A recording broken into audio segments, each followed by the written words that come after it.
દોસ્તો, સ્ત્રી અને પુરુષ બંને એકબીજાને પૂરક છે. તેથી જ એકબીજા વગર બંને અધૂરા છે. જેમ કે પુરુષમાં બુદ્ધિ, સાહસ, શક્તિ, કલા અને કૌશલ્યતા છે, તો સ્ત્રીમાં પ્રેમ, કરુણા, સમર્પણ અને વ્યવસ્થાપનના ગુણો ઈશ્વરે આપેલા છે. માટે બંનેના સહયોગથી જ ઘર સ્વર્ગ બને છે. પરંતુ બંનેમાંથી જો એક પાત્ર પણ પોતાનું કર્તવ્ય નિભાવવામાં નિષ્ફળ જાય તો પછી પરિવાર વિખરાઈ જાય છે ને ઘર નર્ક બની જાય છે. માટે બંનેમાં આ ગુણો વિકસે તેવું શિક્ષણ આપવું જોઈએ.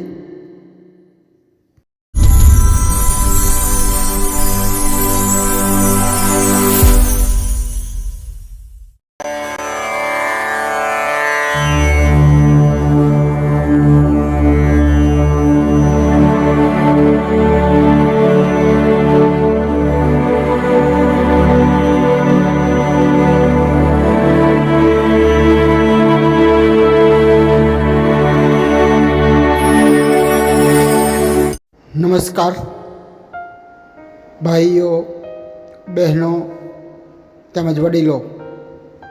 આપણે ગયા પ્રકરણથી સ્ત્રી શિક્ષણ વિશે વાત કરી રહ્યા છીએ. જો સ્ત્રી અને પુરુષ બંને પોતાની જવાબદારી, ફરજ અને કર્તવ્ય યોગ્ય રીતે નિભાવે તો ઘર સ્વર્ગ બની જાય.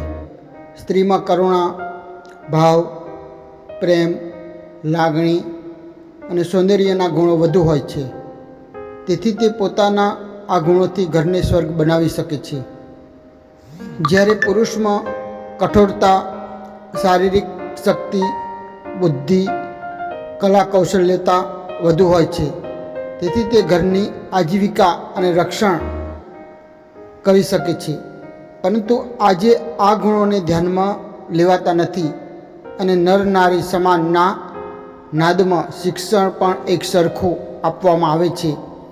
જે યુવતીને કામનું હોય છે તે શિક્ષણ યુવક માટે કોઈ કામનું હોતું નથી. તેવી જ રીતે જે યુવકને કામનું હોય છે તે શિક્ષણ પણ યુવતીઓને પીરસી દેવામાં આવે છે. પરંતુ બંનેનો સમાજમાં અને જીવનમાં આગળ જતાં અલગ અલગ રોલ હોય છે, ભૂમિકા હોય છે. તેથી બંનેનું શિક્ષણ પણ અલગ અલગ પ્રકારનું હોવું જોઈએ તેવી મારી માન્યતા છે. તો યુવક અને યુવતીને કેવા પ્રકારનું શિક્ષણ આપવું જોઈએ, યુવતીને કેવું શિક્ષણ હોવું જોઈએ તે આપણે આ પ્રકરણમાં જોઈશું.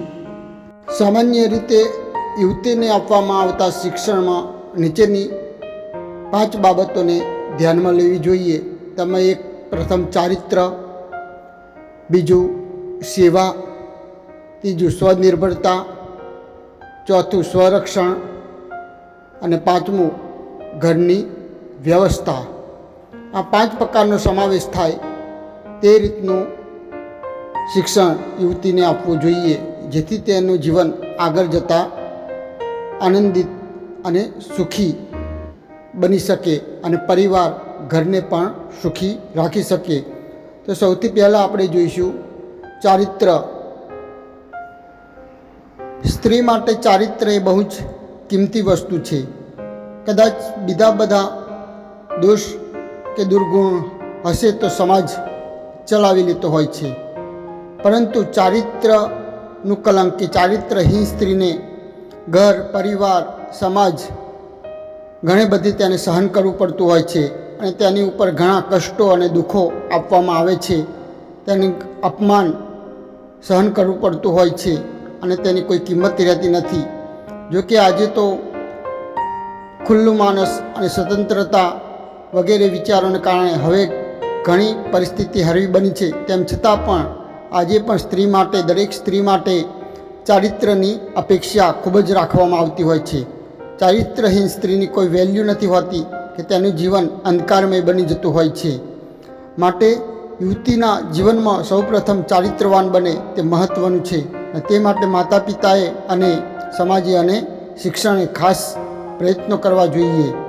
અને તે માટે શિક્ષણમાં માતા સીતા, અહિલ્યા, રાણી લક્ષ્મીબાઈ, સતી સાવિત્રી, અંસોયા વગેરે જેવાના ચારિત્રવાન પાઠ ભણાવવા જોઈએ, જેથી સ્ત્રીને પણ તેવા બનવાની ભાવના જાગે અને તેનો સમાજમાં કેવો રોલ ભજવવાનો છે કે પોતે જ સમાજમાં કેવી રીતે રહેવાનું છે તે માટે તેનું કુળ, તેનું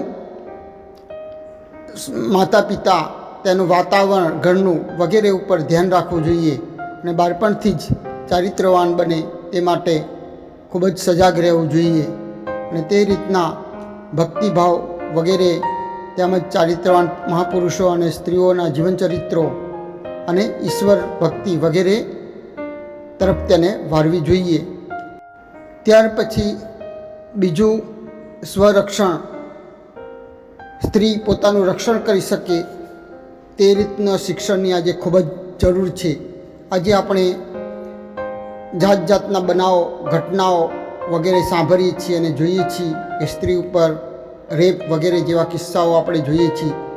તેનું કારણ સ્ત્રી કોમળ છે, તેનું હૃદય કોમળ છે, જેથી તે ગમે ત્યારે ભોરવાઈ જાય છે કે તે પોતાનું રક્ષણ કરવા સક્ષમ હોતી નથી. પરંતુ જો તેને યોગ્ય તાલીમ આપવામાં આવે અને શસ્ત્ર ચલાવવાની તાલીમ અને કરાટે, જુડો વગેરે જેવી તાલીમ આપવામાં આવે અને ખડતલ બનાવવામાં આવે તો તે પોતાનું સ્વરક્ષણ કરવા સક્ષમ બનશે. આજના સમયમાં તે અત્યંત જરૂરી છે. સ્ત્રીને અબરા નહીં પરંતુ સબરા બનાવો. આજે સ્ત્રીને કમજોર માનવામાં આવે છે, માટે જ તેના પર રેપ, સાસરિયામાં જુલમ અને ત્રાસ ગુજારવામાં આવે છે કે જીવતી સળગાવી દેવાના પ્રસંગો આપણે સાંભળીએ છીએ. અને તે બિચારી તેનું ભાગ્ય સમજી દુઃખમાં જીવન વિતાવી દે છે. પરંતુ આ ભાગ્ય કે કર્મનું ફળ નહીં, પરંતુ તેના માતા પિતાએ ઊભી કરેલી પરિસ્થિતિ છે. આજે ઘણા સમાજમાં સામેથી દહેજ માગવામાં આવે છે અને તે ઈચ્છા પૂરી ના કરવામાં આવતા તેને માનસિક દુઃખ પહોંચાડાય છે અને જાત જાતની નવી માગણીઓ કરવામાં આવે છે. પરંતુ સાસરિયામાં એ વિચાર નથી કરતા કે દીકરીના ભણતર પાછળ દહેજ જેટલો ખર્ચ આજના સમયમાં થાય છે. પહેલાં આટલો ખર્ચ દીકરી પાછળ નહોતો થતો કે પહેલાં રજવાડાઓ હતા, તેથી મા બાપ ખુશીથી દીકરીને સામે ચાલી દહેજ આપતા. પરંતુ આ રીત રિવાજ એટલા જડ બની ગયા છે કે સમય બદલાયો, રજવાડા જતા રહ્યા, પણ તેને દૂર કરવાની કોઈ હિંમત તો શું વિચાર પણ નથી કરી શકતું. આ સમાજના આગેવાનો કરે છે, સમૂહ લગ્નો ગોઠવે છે, પરંતુ તે પોતે ધામધૂમથી પોતાના સંતાનોના લગ્ન કરી દેખાડો કરે છે, જે અયોગ્ય છે. જો આગેવાન લોકો, સદ્ધર લોકો સાદાઈથી લગ્ન કરે અને આ માટે પ્રયાસ કરે તો આ પ્રથા દૂર થઈ શકે તેમ છે. પરંતુ માત્ર પ્રદર્શન કે દેખાવ પૂરતું તેનો પ્રચાર કરવામાં આવે છે, પણ દિલથી તે માટે કોઈ પ્રયત્ન કરતું નથી. જો સમાજના પ્રતિષ્ઠિત લોકો, સદ્ધર લોકો સાદાઈથી લગ્ન કરે અને આ પ્રથા દૂર કરે તો બીજાને પણ તેનું માર્ગદર્શન મળે. પરંતુ તેમને તો દેખાડો કરી તેમની સમાજમાં ખોટી પ્રતિષ્ઠા બતાવી હોય છે. બંધ બારણે આપવું હોય તો કોણ ના પાડવાનું છે, પરંતુ તેમને દેખાડો કરવામાં જ રસ છે, જેને કારણે કેટલી દીકરીઓના બલિદાનો લેવાય છે. તેમાં આડકરતી રીતે તે પણ દોષના ભાગીદાર છે. અને આના કારણે દીકરીને જન્મવાનો અધિકાર આજે છીનવાઈ લેવામાં આવે છે. દીકરીઓને આ પૃથ્વી પર જન્મ લેવો જેને અપરાધ હોય તેમ ગર્ભમાં જ મારી નંખાય છે. નિર્દોષ માસૂમ બાળકી જેને કોઈની સાથે કોઈ દુશ્મની નથી તેને પૃથ્વી પર આવતા પહેલાં પતાવી દઈ મોટું પાપ આચરવામાં આવે છે. ત્યાર પછી ત્રીજો ગુણ સેવાનો. સ્ત્રી ધારે તો પોતાના વર્તન સ્વભાવથી સાસરિયામાં દરેક સભ્યનું દિલ જીતી શકે છે અને તેની ટ્રેનિંગ તેને પિયરમાં જ આપવી જોઈએ. પરંતુ આજે દીકરી બહુ ભણે છે, પરિણામે ઘરના કંઈ કામ આવડતા હોતા નથી અને તેનું ભણતર સાસરિયા માટે કંઈ ઉપયોગી હોતું નથી. પરિણામે ત્યાંથી જ ઝઘડા, કંકાસ અને છૂટાછેડાના બનાવો બનતા હોય છે. જો તે પોતાનું કર્તવ્ય સ્ત્રી તરીકેનું સમજી જાય કે હું માત્ર મારા પતિની જ નથી પરંતુ દરેકને મારી પાસે અપેક્ષા છે ને તે માટે પૂરી કરવી જોઈએ, તો તેની સુગંધ આખા કુટુંબ પરિવારમાં દેખાય છે. પરંતુ આ કર્તવ્યમાં જ્યારે ઊણી ઉતરતી નથી ત્યારે પરિવારને નર્ક બનાવી દેતી હોય છે. અને આજે તો બાળપણથી જ મોબાઈલ, ભોગવિલાસ વગેરેના સંસ્કારને કારણે સાસરિયામાં જતાની સાથે જ તે પોતાનું વિચારે છે અને આખા કુટુંબ પરિવારને વેરવિખેર કરી નાખે છે. દીકરી જો પોતાના જીવનથી બે કુટુંબોને, બે કુળને તારી પણ શકે અને તેના જીવનથી બે કુળનો નાશ પણ કરી શકે. દીકરીને સમજાવવું જોઈએ કે દુઃખ પછી સુખ આવે છે. ચંદન ઘસાય પછી જ તેની સુગંધ ફેલાય છે. જેટલું પોતે દુઃખ વેઠી બીજાને સુખી કરશે તેટલી તેની સુગંધ ફેલાય છે. તે શરૂઆતમાં જેટલો ભોગ આપશે તેટલું જ આગળ જતાં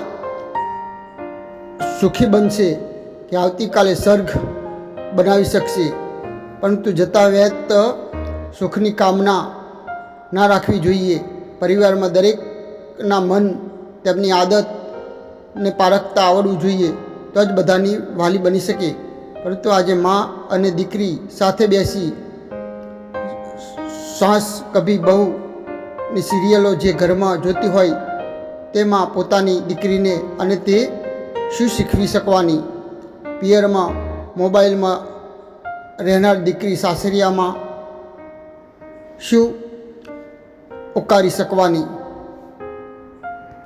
કેમ બોલવું, કેટલું બોલવું, ક્યાં બોલવું, કેવી રીતે વાત કરવી, કેવી રીતે ઉઠવું બેસવું, સમાજ, કુળ અને જ્ઞાતિની કેમ મર્યાદા જાળવવી એ પિયરમાં માતા પાસેથી જ શીખવાનું હોય છે.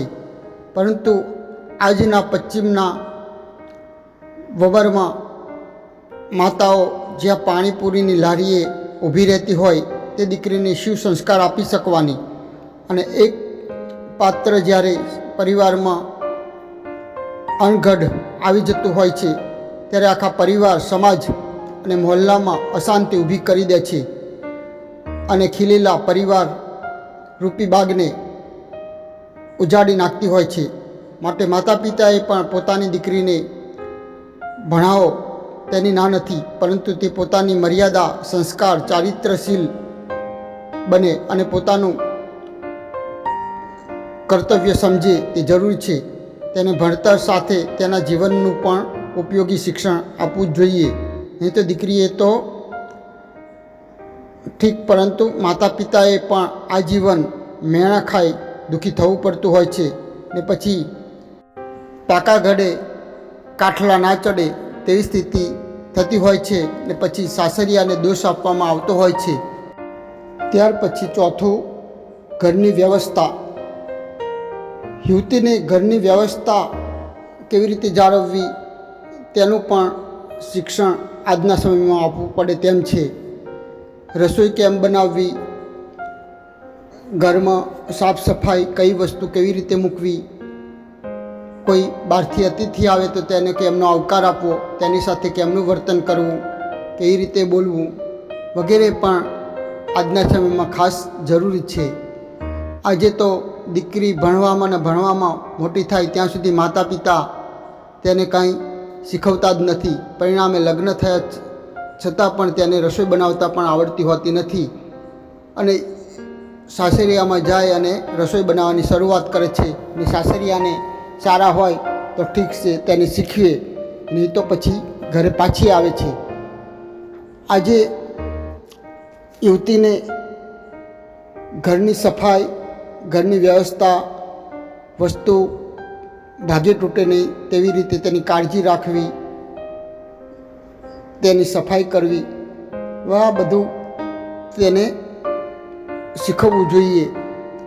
અને જેટલી ઘરની વ્યવસ્થા સારી રીતે રાખી શકશે તેટલી ઘરની શોભા રાખી શકશે. આમ ઘરની શોભા એ સ્ત્રીના જ હાથની વાત છે. તે ધારે તો ઘરને સ્વર્ગ બનાવી શકે અને તે ધારે તો ઘરને નર્ક બનાવી શકે. માટે ઘરની સાફ સફાઈ વગેરે પણ તેનામાં આવડત હોય તો સાદગીમાં પણ તે ઘરની સુંદરતા વધારી શકે. પરંતુ જો આવડત નહીં હોય તો ગમે તેટલું તમે તેને મોંઘી વસ્તુ કે ગમે તેટલી સારી વસ્તુ લાવી દેશો છતાં પણ ઘરમાં ઉકરડો જ જોવા મળશે. માટે ઓછા ખર્ચે અને સાદાઈથી પણ ઘરને કેવી રીતે શણગારવું તે ઘણી સ્ત્રીઓ સુંદરતાથી આ કરી શકતી હોય છે. માટે આ ગુણ પણ ખાસ જરૂરી છે. અને ત્યાર પછી છેલ્લું કે સ્વનિર્ભરતા. પોતાની દીકરીને એટલી તો સક્ષમ અને કાબેલ બનાવવી જોઈએ કે તે પોતાનું ગુજરાન કદાક્ષન પતિ ગુજરી જાય તો સરળતાથી ચલાવી શકે. આજના સમયમાં તો તે આસાન થઈ ગયું છે. હવે તો ઘરે બેઠા ઓનલાઈન પણ બિઝનેસ કરી શકાતો હોય છે. જો સ્ત્રીમાં આવડત હોય અને તેનું ભણતર હોય તો તે ઘેર બેઠા પણ ઘણા બધા ધંધા કરતી હોય છે. આજના સમયમાં ને તે ખાસ જરૂર છે. જ્યારે મોંઘવારી, અસહાય પ્રતિસ્પર્ધા, ખર્ચાળું જીવન વગેરે વધતું જાય છે ત્યારે સ્ત્રીમાં આ આવડત હોય અને તેટલી કાબેલિયત હોય તો તે પોતાના પતિના ખભે ખભાઓ મિલાવી અને સંસારમાં પણ સહભાગી બની શકે. માટે સ્ત્રીને એવી કેળવણી પણ આપવી જોઈએ કે તે કદાચ તેનો પતિ ગુજરી જાય તો પણ પોતાનું જીવન સારી રીતે પસાર કરી શકે. કારણ કે પત્ની ગુજરી જતાં પતિ 6 મહિનામાં બીજા લગ્ન કરી લેતો હોય છે, પરંતુ પતિ ગુજરી જતાં પત્ની આ વાતનો વિચાર પણ લાવી શકતી નથી. આજે પણ ઘણા બધા સમાજમાં આવી પરિસ્થિતિ છે અને ભૂલી ચૂકે વાત કરે તો તેને દબાવી દેવામાં આવે છે. કારણ પુરુષ ગુજરાન પર બીજા કોઈ ઉપર આધાર રાખતો હોતો નથી. જ્યારે સ્ત્રીને પોતાનું જીવન ચલાવવા માટે પગલે પગલે પરાધીનતા સ્વીકારવી પડતી હોય છે. માટે તેને સમજી અને પગભર બનાવો.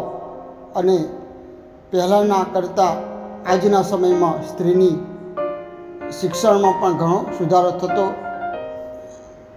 જાય છે. તેનો દુરુપયોગ પણ થાય છે. સમાજના જે પણ રીત રિવાજ અને પરંપરાઓ છે તે શુદ્ધ ભાવના અને ઉચ્ચ ઉદ્દેશથી સર્જાયેલા હોય છે, પરંતુ ત્યાર પછી તેને દરેક વ્યક્તિ પર ઠોકી દેવા તે વ્યાજબી નથી.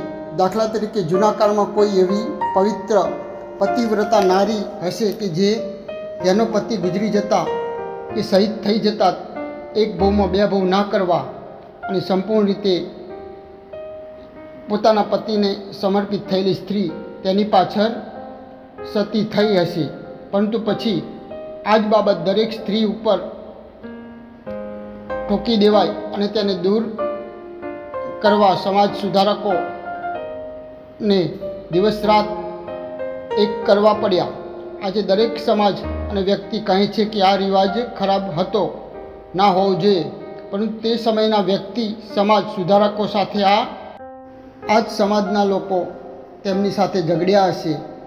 પરંતુ આજે દરેક આ કુરિવાજ અયોગ્ય હતો તેમ માને છે. આજે પણ ઘણા સમાજમાં એવા કુરિવાજ છે જે આપણને આજે કુરિવાજ લાગતા નથી, પરંતુ 20-25 વર્ષ પછી જો કદાચ આ કુરિવાજો દૂર થાય, દાખલા તરીકે દહેજ પ્રથા વગેરે જેવા, તો તે સમયના લોકોને તે યોગ્ય જ લાગશે. કારણ કે આપણા માઇન્ડ સંકુચિત છે. આપણે આગળનું કે વિચારી શકતા નથી. થઈ ગયેલા હોય છે. મગજને નવેસરથી વિચારવાની, આદાન પ્રદાન કરવાની આપણી કેપેસિટી જ નથી હોતી. એ તો કોઈ વિરલો જ અલગ વિચાર કરે છે ને તેની સામે લડે છે. એવા ભગવાનની કૃપા કે ભારત દેશ અંગ્રેજોના સંપર્કમાં આવ્યો અને કેટલાય લોકો પશ્ચિમમાં ભણીને આવ્યા અને અહીંના આ દૂષણોને દૂર કરવા અંગ્રેજ સરકાર પાસે કડક કાયદા લઈ આવ્યા. આમ એક રીતે જોઈએ તો ભારત ગુલામ થયું તેમાં સામાજિક પાપ અને તે સમયની માગ પણ કહી શકાય. જો આ ના થયું હોત તો સ્વેચ્છાએ આ પ્રથા દૂર થઈ શકી ના હોત.